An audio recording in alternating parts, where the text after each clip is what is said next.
Okay, convert number means we need to change the number to base 2. Alright, I think we have done this before.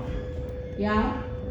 In all programming classes, definitely this question will be there. Okay? So how we're going to use the stack. Okay? Now how do you convert actually? How do you convert this?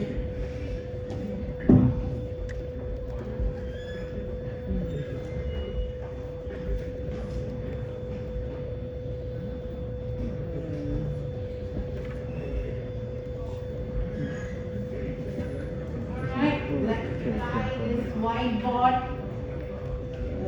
Scary. If I want to convert 10 to binary, you know this, right? Okay, how we convert?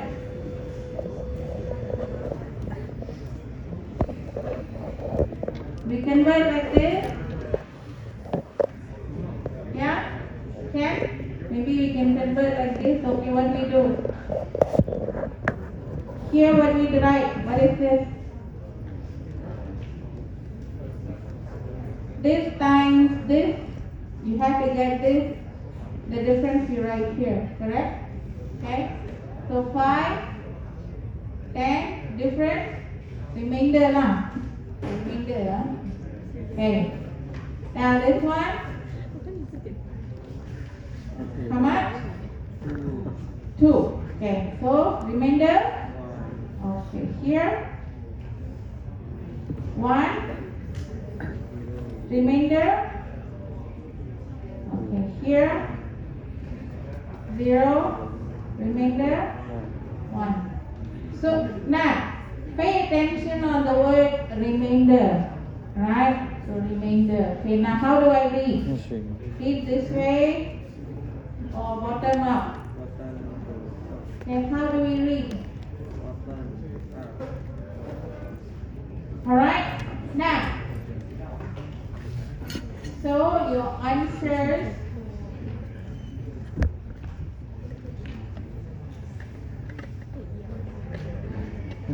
alright, so here, okay, we're going to use the stack to store the integer. Alright, so while the number is not 0, while the number is not 0, okay, we push the remainder into a stack. Right? Then, we'll update the numbers. Okay, divide by 2. Okay, then here you see stack while stop, the stack is not empty. Alright, it stops. So what happened is, let's just put this one 1, 2, 3, 4, just to indicate the. So first the 0 would have gone in the right. Yeah? And then this and this. Alright? So you top. Which one? You pop. This is 1. This is 2. This is 3. This is 4. You're supposed to read from here up, right? There you go. You read from the top. Okay, Kat? There you go. Okay, done now? Okay, so that's the answer. Alright, so maybe during practical class you have to convert this to Java. Maybe. Alright, so stack. What else is there? Alright, reversal, yeah. Alright, so here, so this is to pop. This is to check empty, pop. So reversal, that text reversal. Alright, so you can read from the top. Example. Alright. And next, Q. Let's finish Q. Alright, Q. Alright, any questions on stack? Okay? Alright. Now, do remember stack is quite straightforward implementation. Alright? Okay. Okay, next is Q. Q is first in, first out. Now, you need to know, alright, where you have to add. So we need to add at the back of the Q. Alright, we need to add at the back of the Q. Front of Q have item added first. Okay? So basic operation is in Q, DQ, get front, empty, clear. Alright, so here, since we need to keep track of where we need to add and where we can remove, so we need to keep track of front index and also back index. Okay, so these are the two variables. Okay, one is for the front of the Q, the other one is for the back of the Q. Okay, alright, so for Q, alright, so in Q, DQ, get front empty, and here we have to indicate the front, we initialize it to 0. Okay, so this is static, final, we don't move it. Back index. Okay. Now, why do we have to put our front index as static?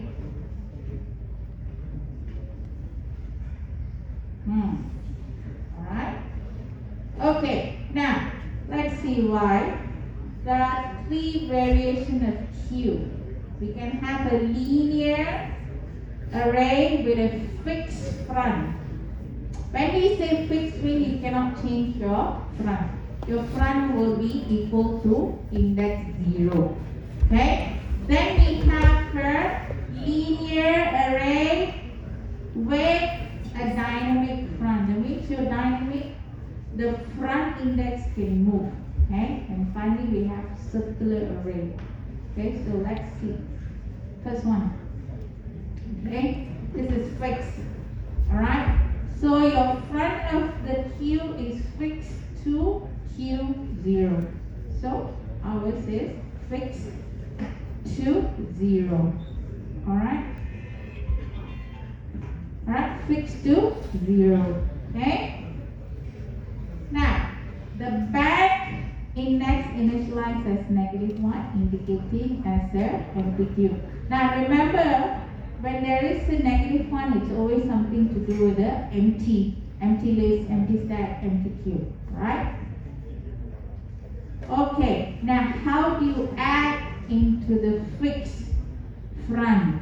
Okay, you increment back index, you assign new value at the array location indicated by the back index.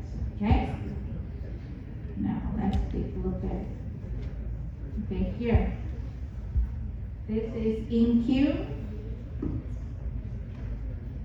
Alright. So here, okay, now we already know how to code our if array is full. This array is full. Alright, so if array is full, you see this? The length is -1. Back index, -1. Array is full. Now here in Q, alright. Now, so here we back index, alright. Now we set as ++. Okay, we increase the back index, and then we add the entry into the back index. Okay, so let's say if your data, there's no data inside, then of course there will be -1. We set as -1 empty here. Alright. See, if it's not empty, then you add. Okay. Then you increase your, from -1, now increase becomes 0. Okay, so array 0 equal to the new entry. Okay. Now, next we are adding. Again, the back entry will increase. But what if we DQ? Okay, so let's take a look DQ.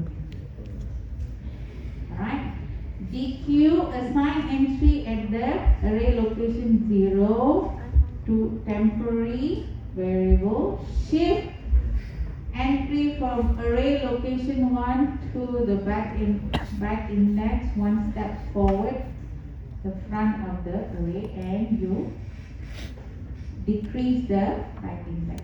Okay, now what happened?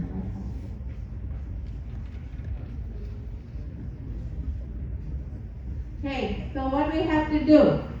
Okay, this is how it works, huh? Alright? Now, since,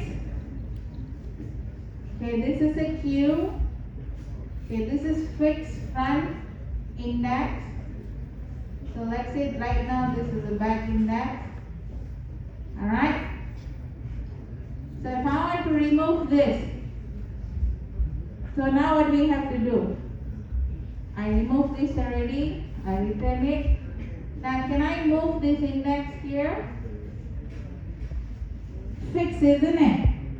Fixed, right? So I have to shift this here, and back index decrease. We decrease, this become now back index. You understand? So that's how it works. Okay? Again, require shifting. Alright? Okay, so next, empty. Okay? Empty is equal, back index is equal to -1. Okay, weakness. The strength, of course, easy to understand, is similar to how everyone else in the queue move forward a step.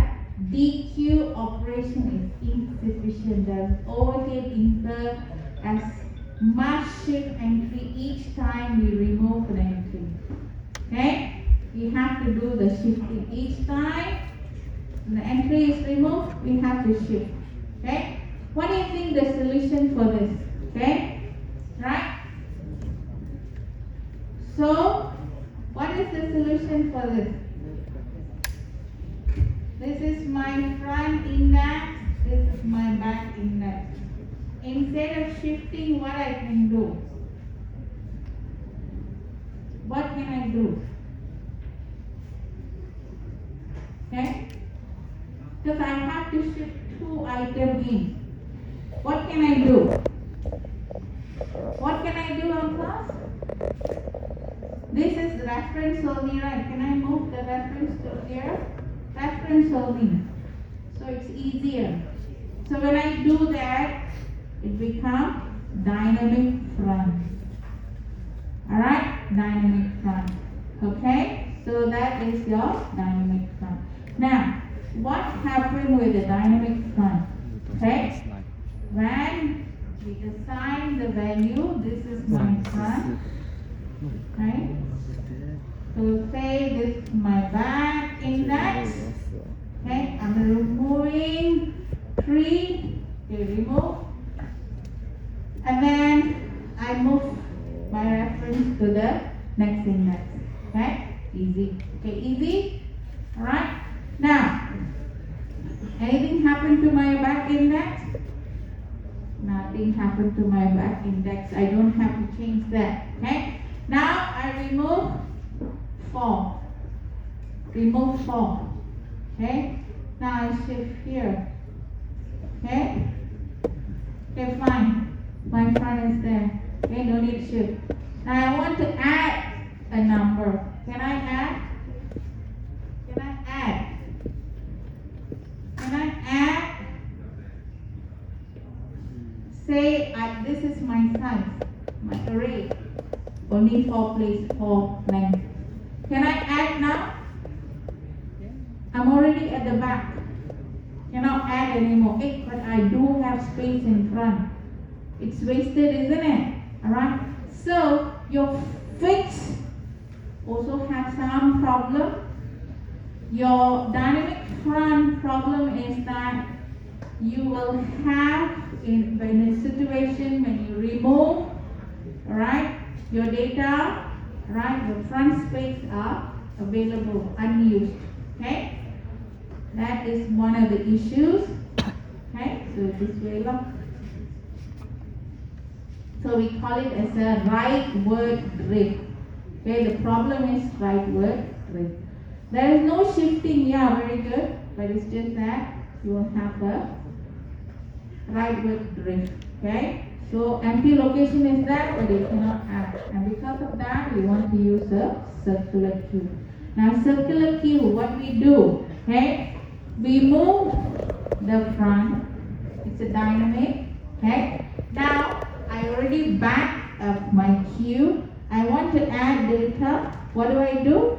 I circle back to the front here. Because I got space here, right? So I add the value. So now my back will be here. You understand? Yeah? Okay. So front will be the same place. Now how am I going to remove? Okay, front. No more back. So front will be here. So if I want to add data, I need to add data here, right? So back will move. So back will move here. So 9. So now consider full. How do you know it's full? Okay. How do you know it's full? Okay.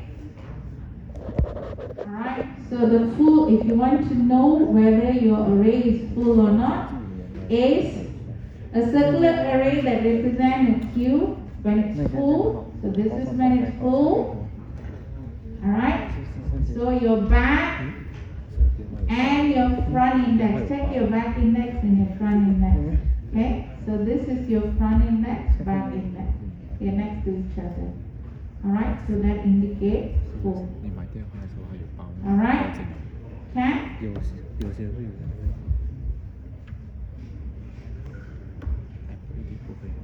Now, there is some issues with our circular queue as well. Alright. A circular queue, a circular array that represents a queue after removing all but one entry. So you have a front at 46 and back also at 46. Is this full or empty? Right? Now we also can have a situations where it's empty, but our front index and back index is next to each other. Remember I said next to each other is full. Alright? So here empty also next to each other. Alright? So this you have to consider. Okay? This one you have to consider. Alright. Now to move from this index to this index, how it's supposed to go to 0 back? Okay? Of course we use a formula. Okay? Back plus 1 modular the length of the array. Okay? So there's now the back index word index 3, isn't it? 3 plus 1 4, right? 4 divide length is 4, 0, right? In Q. So you put it in front, index 0.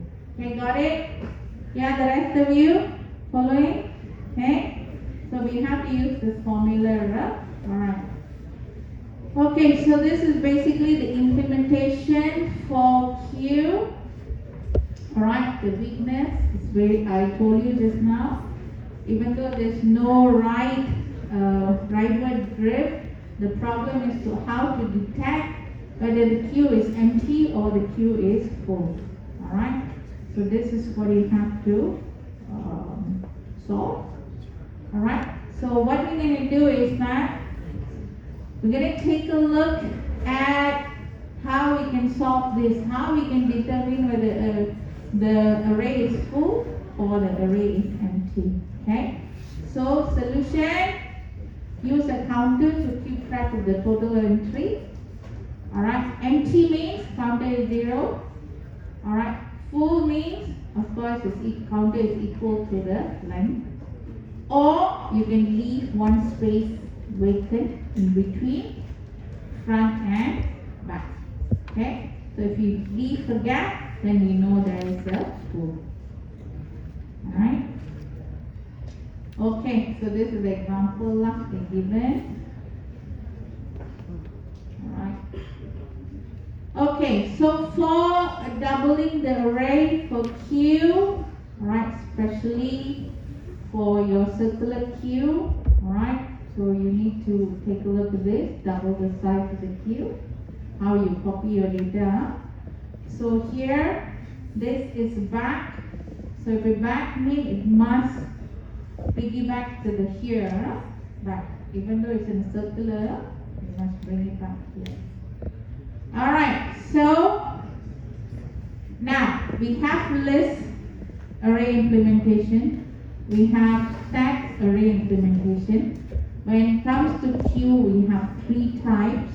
We have fixed, front, dynamic front, and circular queue. Alright? So altogether, you already have 5 implementation that you can apply in your coursework. Alright? Now, exam. Exam, what do you think is going to come out? What are the areas going to come out? Coding is there. Alright? Coding is definitely there. Towards the end, I'll tell you, I'll narrow down the area. Maybe I'll say read stack. Okay, then you have to go through everything on stack. No? When I say queue, means read all the 3 queues.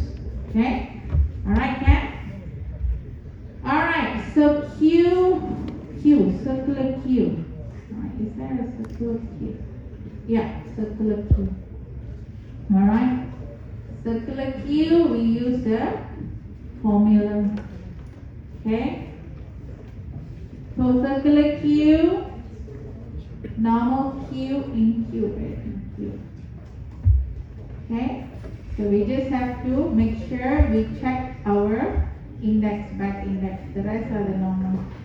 Alright? Can? Okay.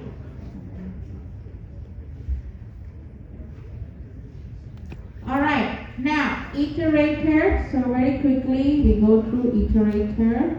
Alright, now I'm going to give you an example. Okay? I'm going to give you an example of or analogy. Okay? Say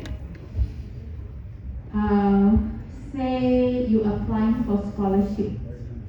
Okay? I am the counter person. I will approve. Okay? I will approve the paper. Okay? The scholarship form. Then it goes to the office for processing. Okay? Now all of you standing in the queue. Okay? Imagine I forgot to bring my glasses. I cannot read properly. So I take 10 minutes to read one form. Check everything correct or not. Okay? Now, the last person waiting, how are you going to feel? And this class, each person I spend 10 minutes. The last person, midnight also cannot go back. Right? You see that? Okay? How about like this? Okay? You be my friend. Okay? Alright? You show me the form. Okay? You stand here. Alright? Friends all will queue up. Alright? What are you going to do with that? Okay? Give me the form. Okay, everything okay. You go back, I'll call you when she say anything. Alright? And then, next person. Okay? You take the form for me. You understand? Right or not? So I get all the forms. So I will take my sweet time to check the form and go. Alright? Do you think the rest of you will be happy? Yeah? But you will be sad. Okay? Now, you understand the analogy of it. Okay? Iterator works like that. Okay? Iterator will go and check, is there, alright, is there form, is there data, okay? Then I have to give it to the processing. Okay? It will go and check, is there a next person waiting to get the data? Is the next person waiting? Alright? The iterator will go and check, get the data. Alright? If there is no more next data, iterator will tell, oh, no more ready, then we'll go back and start. Alright? You understand? Analogy, understand? Okay, so now let's take a look at this. Okay? Iterator. Okay? If you want to go through entry of collection in order one by one at a time. Okay? We use the iterator. It is an object that enables you to traverse, go through, to read. Okay? A collection of data beginning with the first entry. Like a cursor, like a pointer, move about the data structure locating individual elements for access. If it's software, design pattern, abstract, okay, process of scanning through a collection of elements, one element at a time. You understand? Yeah? Okay, just remember the analogy I gave you just now. Okay? So it will check whether next entry exists. Okay? Ask in advance for the next entry. Okay? Ask in advance the next entry. Okay? Alright. So you can say, hey, you guys go back, huh? Go for whatever, makan, you come back later, I call you, then you bring the phone. You can tell, right? Okay?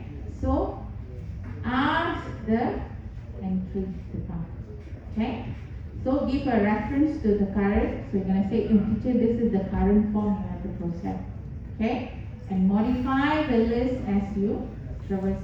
Suddenly one of your friends, ayo, sakit perut after dinner, I want to go toilet. Next person, I said, okay, next person. Alright? So something like that. Alright? Okay.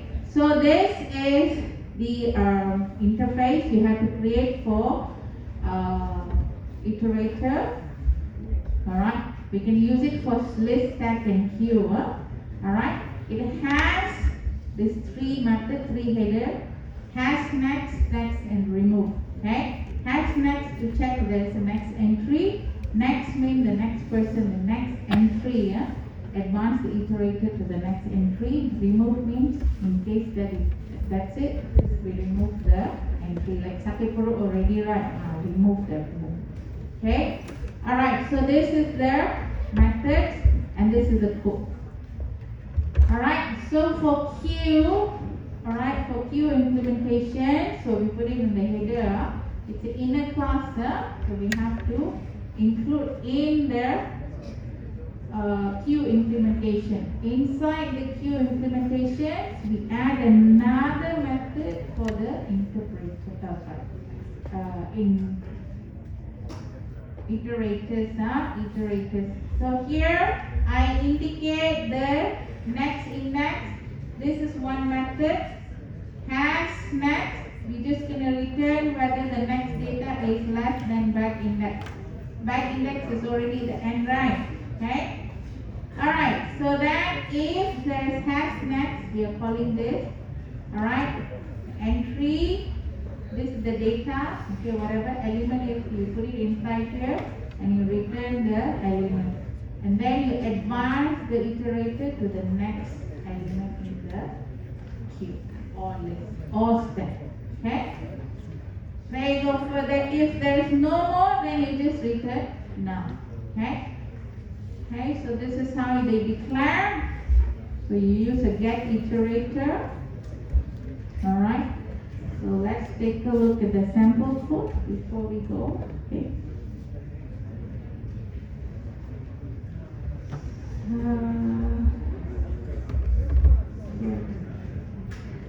Alright, there you go. Okay, similar things. Okay, so we create a get iterator. So this iterator return a new iterator. So this is the inner class we have declared. So the code, okay, there you go. Right, Kenna. Alright, I think that's it.